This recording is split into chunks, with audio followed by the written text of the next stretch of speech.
Hi,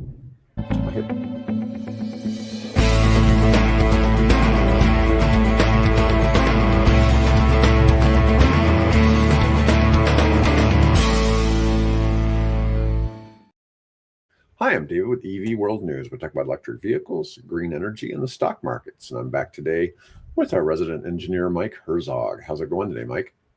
Back. It's warming up out there. It's pretty nice. We're going to start watching the spring weather patterns now. I was in Arizona over the weekend, and I flew back, and the flight came in. It was delayed. It was like 1:40 in the morning or something like that when we pulled into Omaha, and we had this storm Sunday. Yeah. It was the roughest landing I've ever been through in Omaha. There was times it felt like when we were flying and they were deploying the landing gear, it felt like we'd already hit the ground. I mean, it was that bumpy.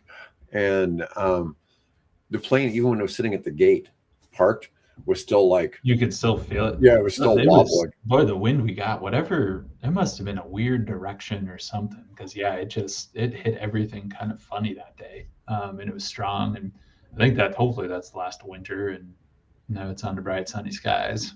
Yeah, I think we're supposed to have, 70-degree weather or even 80-degree weather later this week. Yeah, which is really hard to fathom. All right. So a new study by Washington State has shown that active managed charging reduces peak EV load by 50% at transformer and feeder level. So this is kind of interesting. So the concept here is that managed EV charging can double grid capacity. Distribution system can support approximately 2 times more EVs before requiring costly upgrades. Now, this is using, like I said, I guess it's software managed charging. It saves $400 per EV annually in grid costs and wholesale market optimization. So this is, I guess, benefits to the electrical provider, right? Yep. 95. So on this managed charging, 95% of charging happens off peak with active management. Customers override only an average of 2.3 times per month that they would go on peak time. 100% of vehicles reach target charge when plugged in with sufficient time, no range anxiety. Managed charging isn't theoretical, it's delivering measurable grid value today. We talked a little bit about this in the past, that it seems like, and they're not even talking about V2G, they're just saying... Yep, it has to. Like this is one of those things that just, the industry does it already with air conditioners and water heaters and different things like that to manage this charging. It absolutely makes sense. And it's something that has to happen. And that's all the data that's coming out and the stuff I look at and everything. I mean, there is so much flexibility in it. And it goes to one big assumption that we talk about all the time. You don't deplete your battery every day. Right. You're actually using a small portion of it. So you have a lot of flexibility built in to everything there. But it's really one of those that makes sense. I think one of the things that is starting to come out, and some of the research I'm looking at and doing, is that it turns out I don't think a lot of people actually are actively charging during peak demand periods. One estimate you can use for just high level worst case planning is about 25%. So you can assume about one out of 4 vehicles is actually charging and plugged in when the grid is at its most stressed. But those numbers might actually be really low. Just because when people plug in, this idea we've talked about before, you don't have to charge every day. And the type of people that do charge every day, it takes 30 minutes to fill up the tank by the time you have a level 2 charger in your garage. So these coincidence levels are actually potentially a lot lower than we might have thought going into it. So it's interesting to see right now as we're actually getting real numbers out there of vehicles on the road. I remember when we were talking about the megawatt charging, you were talking about how some of the studies were showing that since the cars were only taking 5 minutes to charge, there really wasn't a whole lot of usage. Yeah, there's no overlap, and that's what we're starting to see. Even level 2 chargers in people's garage, it's, I charge my vehicle every 3 or 4 days. That's it when it looks like. So this idea of we can push that off, we can move these things around, or it's not actually impacting the grid. It's interesting. We talk about it all the time too. data centers are the problem today. It's not EVs. Like all this, hey, we're running out of generation. The grid is so constrained. That's data centers. EVs will be a problem at some point on the grid.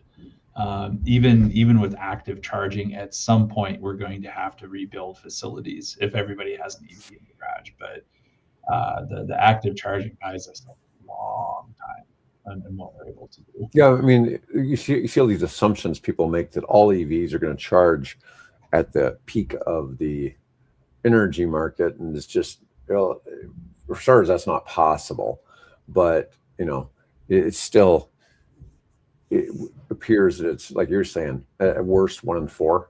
Yeah, and that's pretty darn conservative if you're going to look at it from that. I mean, and it's interesting how it's all people, right? It's all human habits and how we plug in and how we charge and how they're depleted. And hopefully it's not turning out, it's not going to be as bad as we might have thought 4, 5, 6 years ago.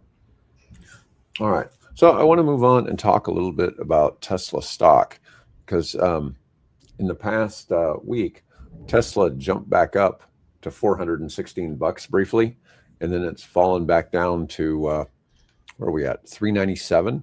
And some of that was based on news from their Shanghai operation, which is their biggest facility. Their exports were up an additional 20,000 vehicles in February, but that's against a previous Lunar New Year in 2025 for China. And also, Tesla is starting to trade as an AI and robotics play, not so much an EV company. Well, I'm not so sure if it's kind of always been that way. It's always been the vision, right? I mean, we've always viewed it as a tech company. And I mean, that's a big thing. Musk has always said, we're a technology company. We're not a car company. We're a technology company that happens to make cars. Mm-hmm. And, people are always kind to point at their car sales and all that. It's like, hey, that's just one thing we do. That's one. Yep. I'll still stand by the long term, 50, 70 years from now, they might be more remembered for batteries.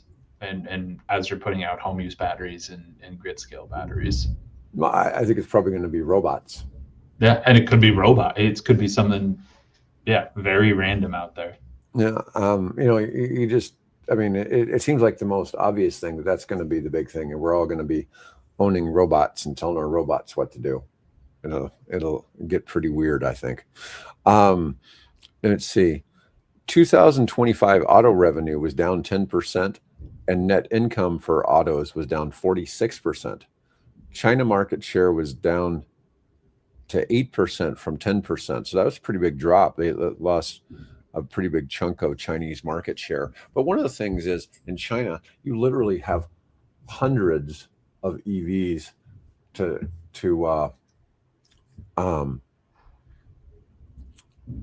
choose from. Tesla only sells cars. Am I wrong? That makes it a car company. And that's not true at all. Not true. Tesla sells batteries. They sell solar panels. Mm-hmm. They develop grid infrastructure systems.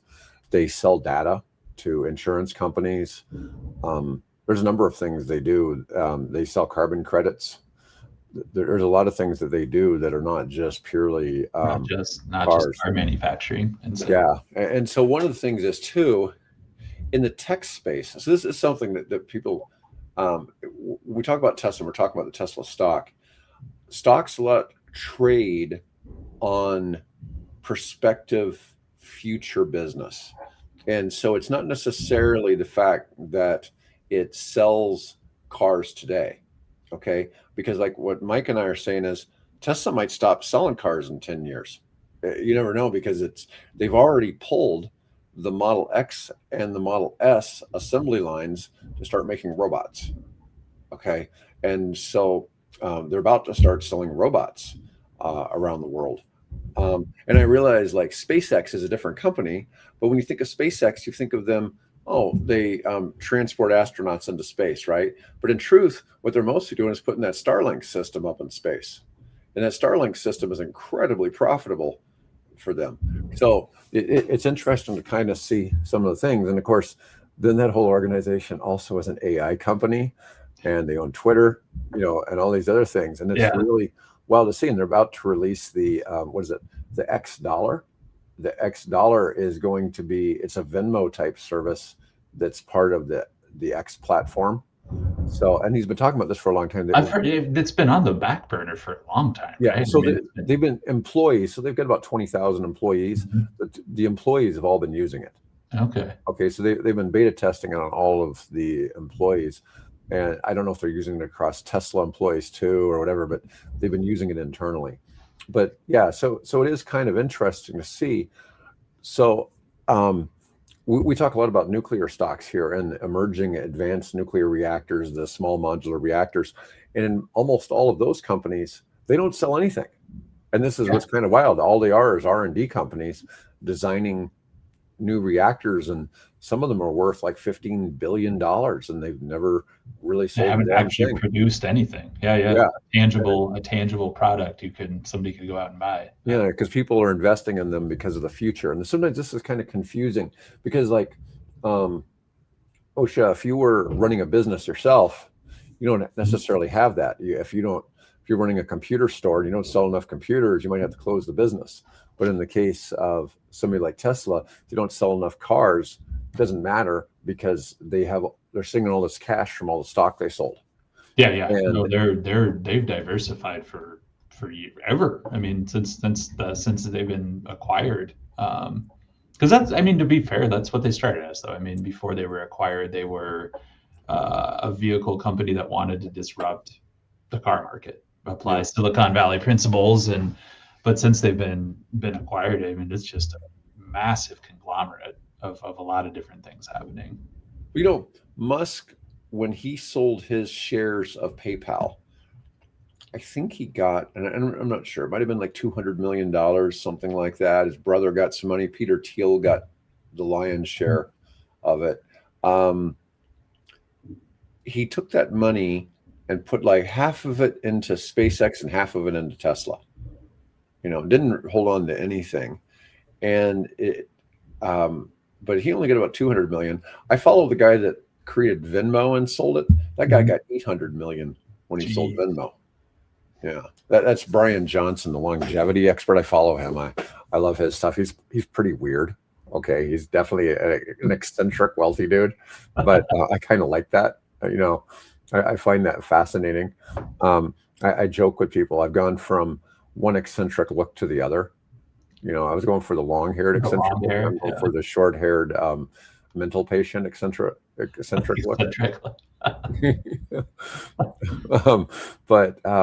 Yeah, so it's interesting kind of to follow the stock. And anyways, in the last few months, we've seen some big peaks and valleys because trying to think of where it was. They hit $489 back in December, and they're sitting at $397. So they've rolled back 20%. Yeah. Right. But for the past for the past month, they're down 3%. For the past 6 months, they're down 4%. For the past year, they're up 76%. They're up 76% year over year from a year ago. Yeah, I mean, it's when you look at the time horizon, and then, but what's kind of funny, if you go to 5 years, they're only up 82%. Huh. So it's kind of like they got somewhere 5 years ago, and now they've. I'm trying to think of what happened 5 years ago. I mean, well, that's when EVs boomed. COVID. I mean, that's COVID. COVID, yeah. Model so did they just take the post-COVID dip hard? And I suspect it was the Model Y release. The Y. Yeah. Although I'm not sure what year the Y was released, but it was somewhere. That would have been right. Like if that was around 2020, 2019, 2020, they would have peaked right around then, and then COVID and settled out, and they've been recovering since then. Yeah, because I mean, for a couple of years there, the Model Y was the best-selling car in the world. It's still the best-selling EV in the world, but it was the best-selling car in the world. Mm-hmm. It was 2020. Yeah. Yeah, but it seems like a lot of that just kind of caught up like a year later. But it's just kind of fascinating to watch where their stock goes. Their market cap is $1.25 trillion. There's only a handful of companies that are over $1 trillion. I think NVIDIA is Meta, Alphabet, Tesla. Who are the other ones? Like Meta, Alphabet, Apple, Aramco. Oh, NVIDIA. I wouldn't be surprised if Microsoft isn't there as well. Microsoft's 2.9 trillion, you know. But a couple of your companies. So what is it? They're valuing SpaceX currently at 1.5 trillion, meaning it's worth more than the Twitter Tesla. side, Tesla. Yeah, it's worth more than Tesla, but that's including Twitter and XAI or Grok. Because those are under the Tesla umbrella, right? No, they're under the SpaceX umbrella. They're under the SpaceX umbrella. Yeah. Twitter and okay. So they're merging into SpaceX. So I think SpaceX is going public around June. It's what I believe it is, and it's expected to go live at $1.5 trillion. Yeah. You see, the thing is, SpaceX currently trades on there's a NASDAQ private markets. You can invest if you're an accredited investor. You can buy into, or you were able to buy into. They may have stopped that because of the fact that they're going public now, but you used to be able to buy into it on the private market. But it's a pretty big hurdle to be a accredited investor, because it's a million net worth outside of your home. Oh, yeah. Or there's some other things. It's either 1 million net worth outside your home, $200,000 of personal income last year with the expectation of it again this year, or 300,000 married filing jointly. Yeah, the 1, 2, 3, 1 million, 200,000, 300,000. So and then you're open. There's assets you can invest in. They're considered to be inherently more risky, and so if you have that kind of money, you're considered to be a bit more sophisticated. Yeah, less regulation, more risky, that kind of thing. Yes. So I think NVIDIA is the big one right now. They are 4.43 trillion. That's the biggest company at the moment. Trillion. 4 trillion. Yeah, and look, we look at the stock ticker. AMD up almost 2%, Microsoft down 1.5%. New Scale, the nuclear stocks usually have a lot of volatility. That's not really a lot of volatility for the nuclear. Nano's kind of a funny one. I don't know really what to think about it. Oklo keeps dropping. Man, I'm so glad I got out of that when I did. You just look at, Tesla's down a little bit, $1.73. Not a big deal. So the funny thing was, yesterday, all the EV stocks were green. Everything was up yesterday. We were thinking a lot of it might have been just due to the fact that oil prices. That makes sense, right? Just at a high macro level. Yeah. Anyways, moving on. Let's see. All right. Rivian R2 pricing has been revealed at the South by Southwest show. Rivian revealed R2 compact SUV full pricing, trim color specs, and launched online configurator. Let's see what we got here. $45,000 entry level figure will not arrive immediately. Oh, go big surprise there. That sounds like a Tesla thing, right? When they released the Cybertruck, the Founders Edition, it was only available at $120,000 when we were supposed to be able to get the Cybertruck for $40,000. Yeah. Let me see. It'll debut in a higher priced dual motor configuration with a base single motor variant to follow. Lucid is about to hold an investor day in New York to promote a forthcoming mid-size vehicle program. The Saudi-backed EV maker has not confirmed that it will open orders for the model on Thursday. Lucid has said multiple times it intends to deliver the first units before the year end.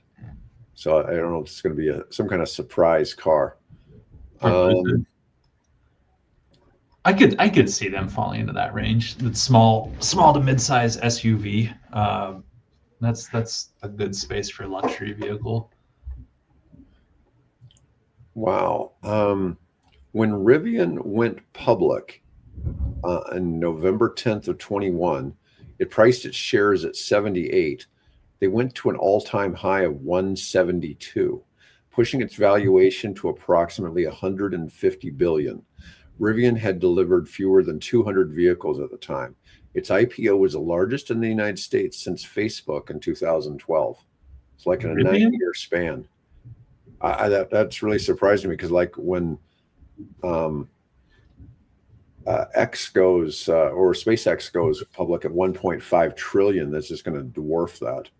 And the funny thing is, at some point, OpenAI will probably go public, and it'll probably be, Yeah. it'll be $1 trillion company. So it'll be interesting to see where some of these go. What's interesting is some of these AI companies already have pretty considerable revenue for being R&D companies. Several of them already have What, through like their multi-billion-dollar subscription run rate. model and selling the service? Yeah, yeah. I mean, I can't. I've looked sometimes at what developers are paying for Claude code, Mhm. and or to use Anthropic's Claude. I mean, it's not unusual for you to put way more than $200 a month on credits, which to you and I that sounds like a lot, but some people that's If like that's your one of business. the tiers. You Yeah, can yeah. go up even higher than that because they're using so much data, and the problem is they're working with very large models, and so for token count, it's using a lot of tokens every time you run. Every time you manipulate it a little bit. Yeah. Yeah. And some of them. So I know, like with Google Gemini, I can run 1,000,000 tokens in a single thing. It's one of the huge advantages of Gemini. I only get on my GenSpark account, I only get like 11,000 tokens a month. And or maybe I get 10,000. I get 10,000 tokens. It carries over referrals. I get referrals every now and then. And they give me additional ones. The referrals roll over, but the monthly credits The monthly doesn't. don't. Yeah. Which I'm kind of glad. At least it rolls over a little bit. At least you get something. Yeah. Yeah. You'd think they'd roll them over, but it's just you can very quickly blow through those things. I find that when I produce like a slide deck or something like that, it uses like 3-4 days worth of tokens. Just I'm For sure anything project. graphics heavy's got to be heavy processing. Right. And but with GenSpark, it's doing research and producing the slide decks, whereas with other ones, like there's some other ones that are specialized for slide decks, you have to provide all the data, so you do it in something else like ChatGPT. Pretty it up for you. Yeah. And I think when I use GenSpark, I think it's mainly using Claude for not the graphics, but for the background research. Yeah. The problem with ChatGPT doesn't do recent research. ChatGPT will happily find you information that's at least a couple of weeks old or a month old or older, but it doesn't really get you recent data. The one that gets you the most recent data is Perplexity. I don't know that one. Yeah, Perplexity is a big one. And it will get you the most recent like data. Real time kind of. Yeah, real time. It's GenSpark gives me real time data though too. Mm-hmm. So I'm not sure who it's using for that feature, and because I don't think it's Perplexity. They use a mix of everything from Claude, ChatGPT, Gemini, DeepSeek, Grok. There's several of them, and I never know which one it uses. It'll let me pick in some cases if I want to. Which one you prefer? Which one I like. Yeah, and different ones have different uses, and it's kind of confusing. I've spent so much time learning AI that it's interesting to see where it's gone. It's funny, Rivian, when we look down here and it's at $15.68, and I'm talking about it was at 172. Wow. Yeah. Yeah, boy, that'd be a sore spot for a couple people listening, I bet. You would think the Saudis would, the Saudis own Lucid. They own part of Rivian, but I'm just saying, I really thought when Rivian stock really tanked, I would have thought that somebody like GM or somebody would just gobble them up. Pick it up. Yep. I mean, to me, it seemed like a Making a smart move. new line under the same family umbrella. Yeah, I thought Canoe went bankrupt, yeah. and somebody should have bought them and fired their CEO and put somebody else in there. There's been a couple of them that I felt that way. You know, not trying to hate on anybody, but they did some things that were just bad look. Well, I've heard you say the number. I mean, there's a certain sales number, like if you have to hit 200,000 vehicles or certain something, like otherwise it's just not sustainable. Yeah. Like you cannot do this. Now, I don't know where the number came from, but I learned it from Jigger. When Jigger Mhm. Shaw was on here, and for those of you who don't know who Jigger is, he was the head of the loan program office for the Department of Energy during the Biden administration. And we've had him on the show before because he's a personal friend of Bill's. And anyways, this is one of the things that he said. And we've had people on here saying, hey, Aptera only needs to sell 10,000 cars a year. Well, maybe they've got it figured out because they're not really making cars. They're really making this three-wheeled motorcycle that's enclosed that looks like an airplane.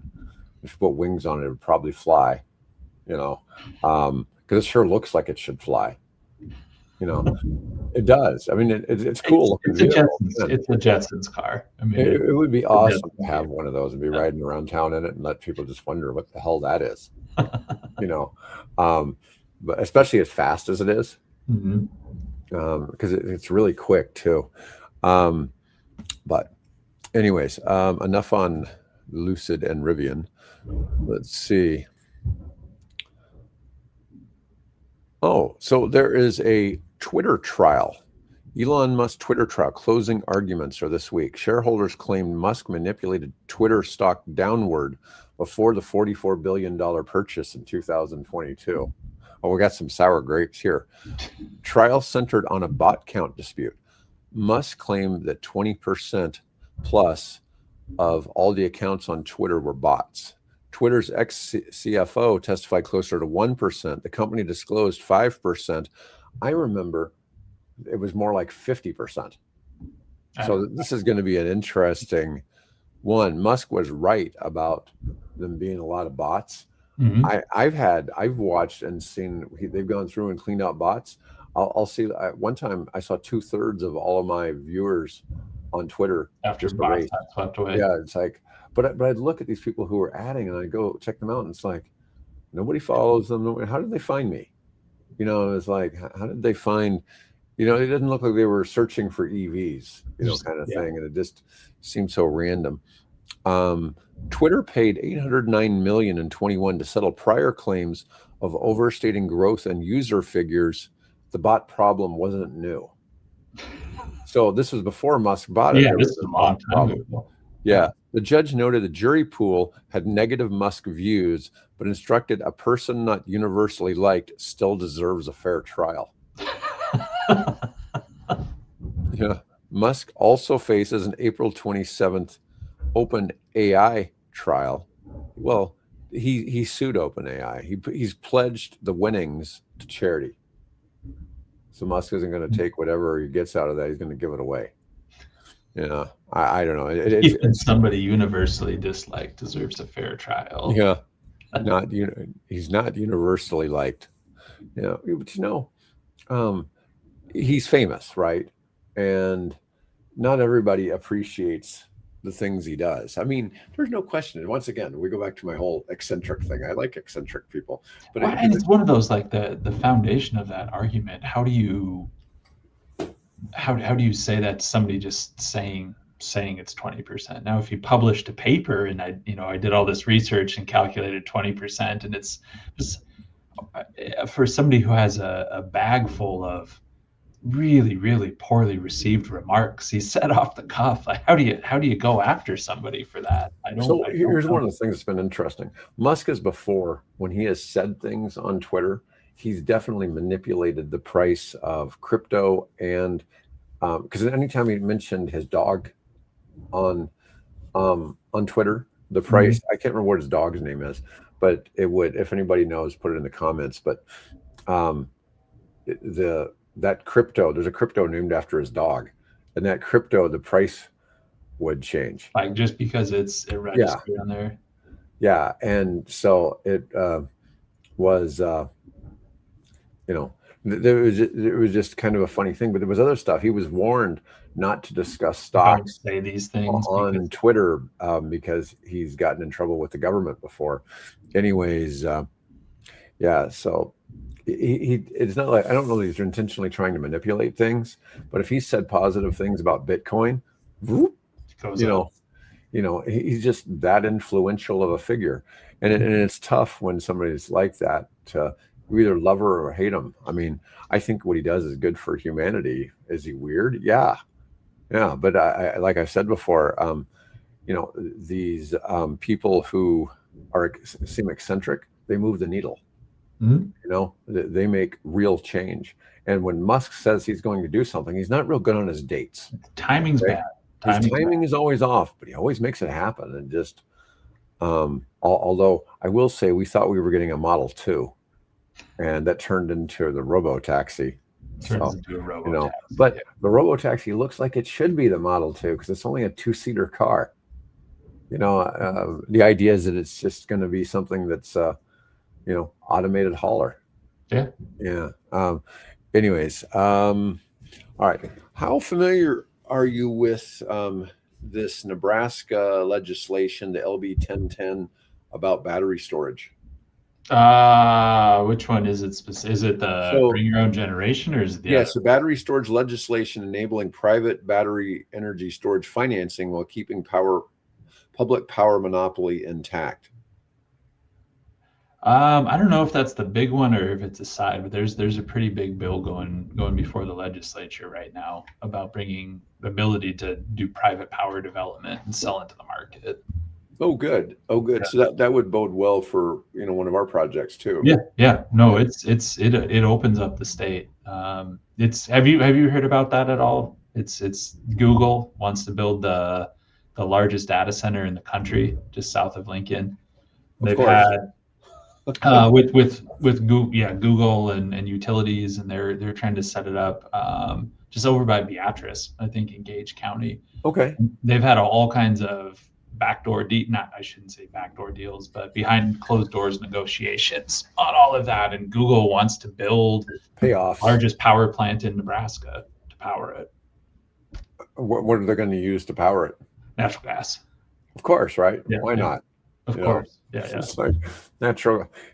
It's really kind of funny. We're always talking about clean energy, but when we start really talking about things, natural gas right now is the solution. It's all natural gas. But no, that's tied to it. So for people who don't know, we're in Nebraska, which by legislative act is the only public power state in the United States. So private development, private investor-owned utilities aren't allowed here.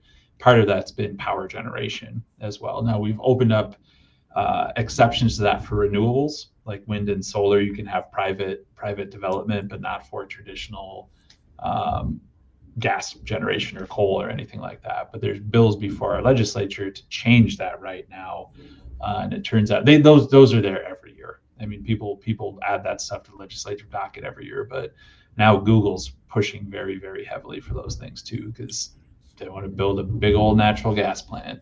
They're thinking about allowing private battery energy storage here while keeping public power monopoly intact. We don't have an opportunity to arbitrage here.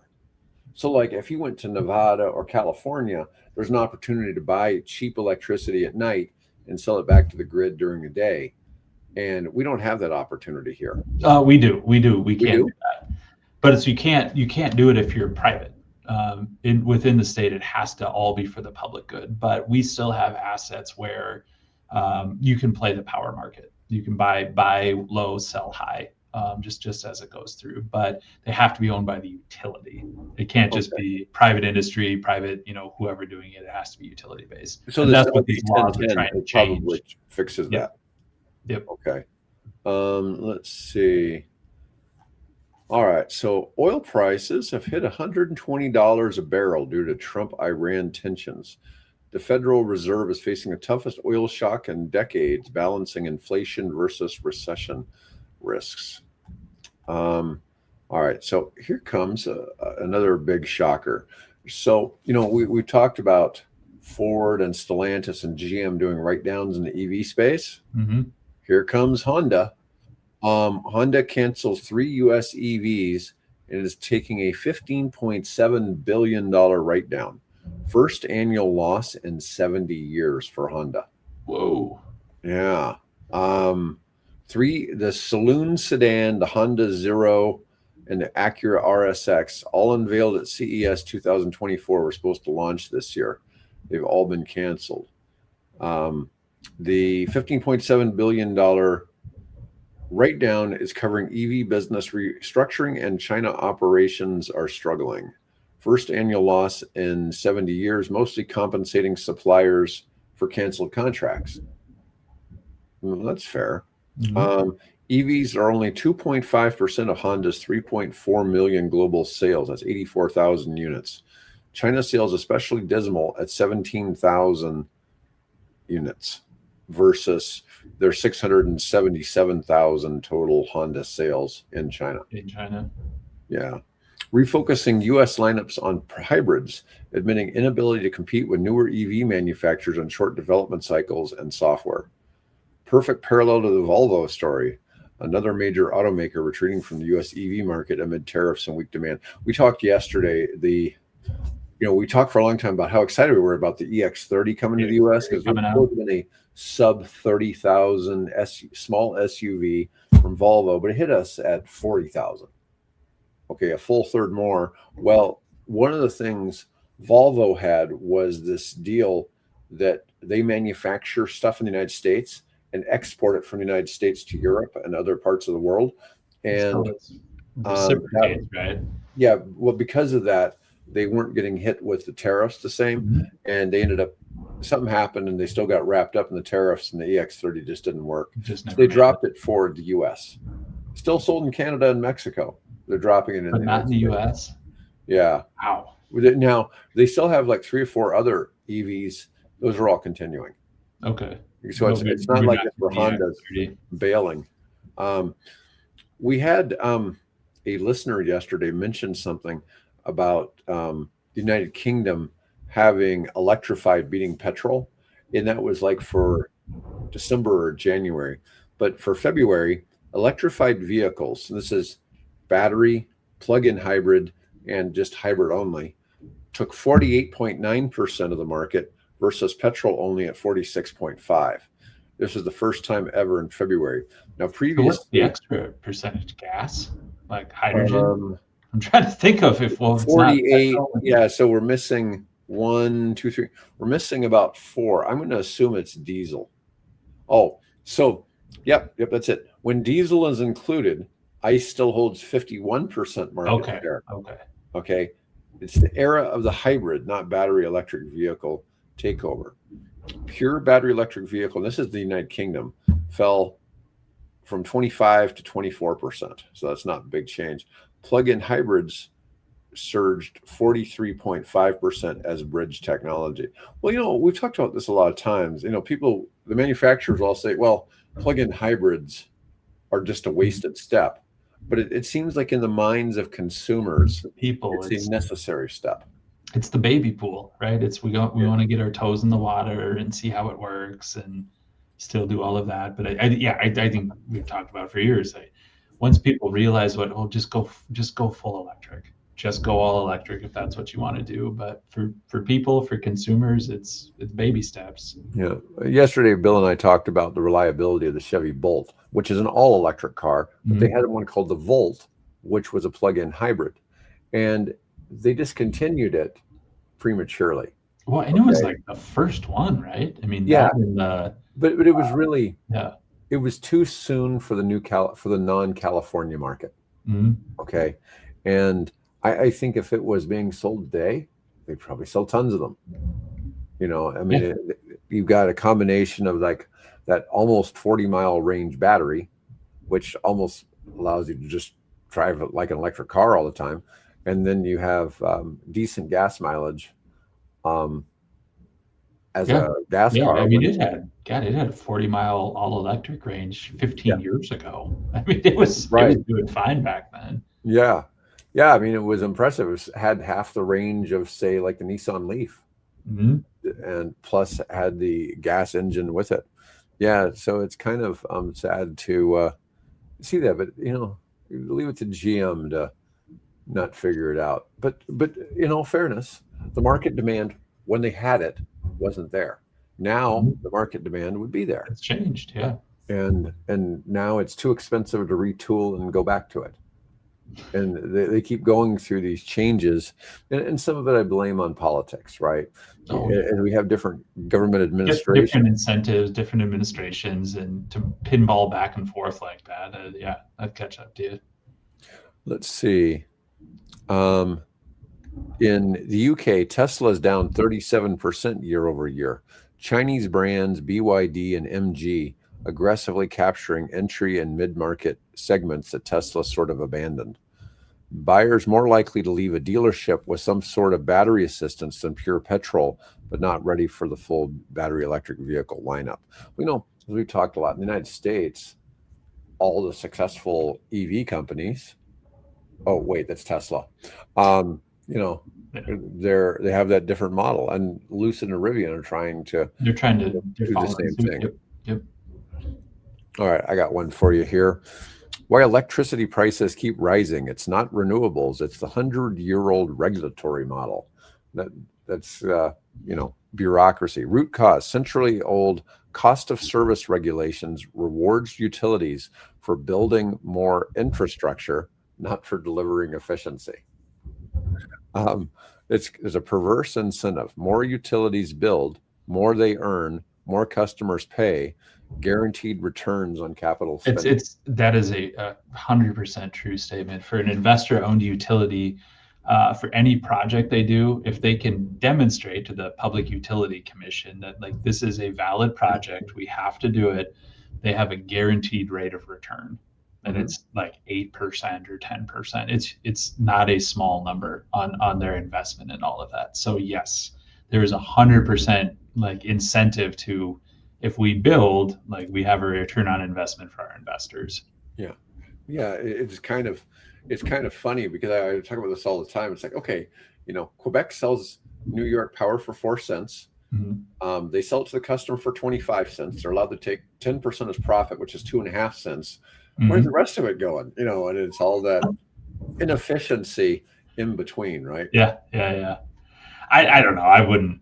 The regulatory model has its issues, but there's one reason why prices are going up, and it's just good old inflation. Like everything is getting more expensive. I mean, Yes. fuel is more expensive.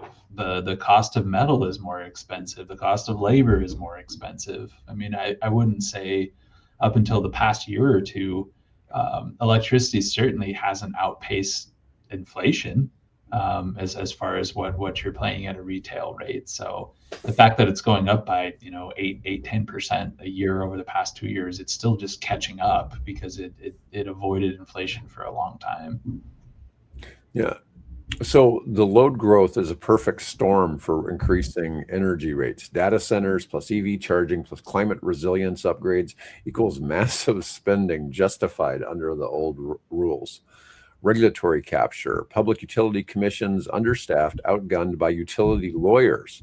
Most spending requests are rubber stamped. Stranded asset risk. Utilities building long lived gas plants transmission that may retire early. Customers still are going to be paying for them. Um, the reform is needed in terms of performance based regulation, competitive transmission development, modern rate design, encouraging demand flexibility. Without reform, electricity follows healthcare path, essential, expensive, structurally inefficient. I'll tell you something kind of funny. So, in developing subdivisions, one of the things is you don't have a lot of choices for who you're going to have run your electricity to your subdivision, hook up water, sewer. I mean, there's not options. Mhm. Okay. So I built in the county where Memphis is. Okay. And the prices to get the Memphis utilities ran to a subdivision are about triple what they are in the next county, which is considered to be rural. Well, Mhm. I'm doing a subdivision in southern Mississippi. I can't believe how cheap everything is. I mean, it's just like it's stupid cheap. And um, if I went to say New Orleans or something like that, it would probably be just as expensive as Memphis. Oh yeah.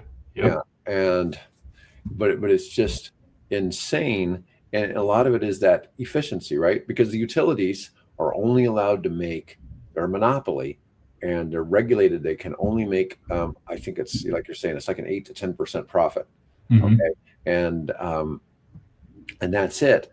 But they still somehow find a way to have bureaucratic bloat and keep lots of really high paying, highly compensated individuals working for the utility that, especially at administration, Yeah. right?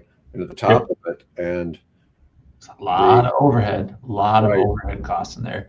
So Yeah. yeah, I like the article, all the things, those bullet points and points are listed. Yep, it's true. And fixing some of the regulatory issues, I think is a big piece of it. But I think similar to a lot of things we have, it's just we haven't maintained the way we should have for years and years and years, and things are kind of getting to the end of their life cycle. Unfortunately, we're hitting with a lot of stuff. It's the last big booms we had in electricity were the 60s and 70s because of AC, Mhm. and moving out there. And a lot of the infrastructure we put in place is reaching that 50 to 60-year end of life. And it's the end of life and it's time to replace it. And it's very, very expensive to do. I mean, there's no magic solution out there to regulate this all away. It's just we're going to have to pay for this at some point. Yeah. Well, and we're going to move over to the EU. The EU has approved a 1.2 trillion euro grid package trying to break energy dependence, particularly on Russia. Okay.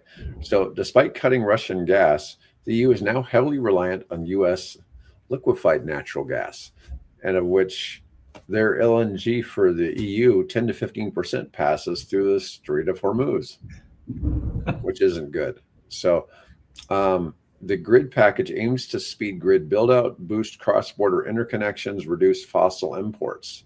But there's, of course, a timeline lag. Political divides and slow permitting mean reforms won't take hold until at least 2028. It's kind of laugh. It's like bureaucracy, isn't it great? 28. Yeah. Yeah. Europe remains exposed to supply shocks despite transition efforts. Structural vulnerability persists. Europe facing same regulatory infrastructure challenges as U.S. with geopolitical energy security overlay. I never realized how much LNG actually flowed from the Middle East. I always thought it was mainly like Mainly oil, crude car oil. fuel, yeah, and Yeah. crude. And there's a lot that floods out of there. All right, good news for Virginia. No, not really. Virginia coal comeback. Okay. Virginia is increasing coal burning due to data center demand surge, high natural gas prices. Fuel switching undermining clean energy progress despite renewable additions. And I was talking about how their election last year was an energy election, and it's like they wanted more solar. They got coal. Well, Virginia, man, that area just outside of DC, it's one of the hot spots for data centers. Right. Virginia gets clobbered, Ohio gets clobbered, Texas gets clobbered. We take our shots, our lumps in the Midwest too, but man, that area outside Virginia is just booming. 15% of all the world's data centers are in Northern Virginia. Wow. The whole world. That's really shocking to think that so much is based right there. Right there. Yeah. Um, Gulf investors and Africa renewables. Despite the Iran war, about 102 billion is flowing in dollars is flowing into Africa renewable energy from Gulf investors. Geopolitical instability not stopping clean energy investment in emerging markets. If you're in a market that's never had power, right? And you look at a lot of these places, they have cell phones. They Yep. never had telephone lines, Hmm. right? Yep. And so the cell phone came in and it was kind of an easy thing. Well, renewable energy, particularly solar panels, You can install them anywhere. You don't have to worry about setting up a grid, importing from somewhere else. It's 100% locally It's grown. locally controlled, locally maintained. Yep. Yeah. I've said that forever. Like if my trade was grid planning, if I had to design the grid from the ground up today, I wouldn't design it the way it's designed today. Because of what you just said, technology's gotten so much better. Like, why would you ever connect a home to the grid if you could connect it with solar and battery and small backup, diesel generation or just Or gas propane tank. generation? I mean, you would never build out the same infrastructure you have today. No, it's kind of wild to think about. But if you're from a part of the world where you don't have 24, or you don't have Yeah. access to electricity anyways, unless you're burning a diesel generator, Mhm. the solar seems amazing. Seems Then amazing. you at least have power during the daytime. Yep. Yeah, and then you add battery, and you get a couple hours at night, and that may be enough to cover your needs. You may not have power 24 hours a day, but you didn't have it before. You didn't have it before. Yeah. Yeah. So it's a huge difference for parts of the world, because it's hard to imagine how many people in the world don't have access don't to have energy at all. It's like 800 million people. And some of the like at all. And then you throw in Right. people who don't have reliable access to it, and it goes huge. Yeah, if you change it from the 10% that don't have energy at all to the Mhm. amount that don't have consistent energy, I bet it goes up to probably 40% Yeah. for lack of consistent. It may even be much bigger than Maybe that. even bigger, 'cause there's a lot of parts of the world that you would think had consistent access, but do I mean, not. because you consider China and India combined are almost half the world's population. Mhm. And I don't know how it is in China, but I know what it is in India. And India doesn't have consistent. So 99% of the people in India have access to some sort of power. Okay.